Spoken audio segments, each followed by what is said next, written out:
Mr. Chairman, I plan to withdraw this amendment, but I would like the opportunity to briefly explain. The Saltonstall-Kennedy Act of 1954 imposed a special duty on fish and fish products imported into the United States and required that 30% of the money collected by NOAA would go towards supporting fisheries, research and development on the industry's long-term sustainability.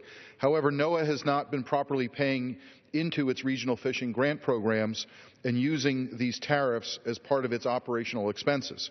To ensure a thriving fishing industry, we must invest in initiatives that increase the stock of our nation's fisheries by providing grants to research and monitor them, as well as management programs. During my first term, I introduced legislation that would ensure that key programs critical to sustainability, managing ocean fish populations, and the fishermen and communities that depend on them would receive increased and sustained funding.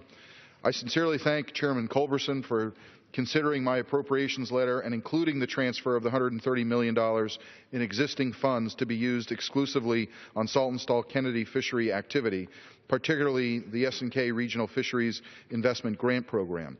This transfer of funds will directly provide grants to regional fishery management councils who would work with area fishermen to identify investment priorities. These investment priorities include disaster assistance, improving shoreside infrastructure, seafood promotion and management, and managing highly migratory species.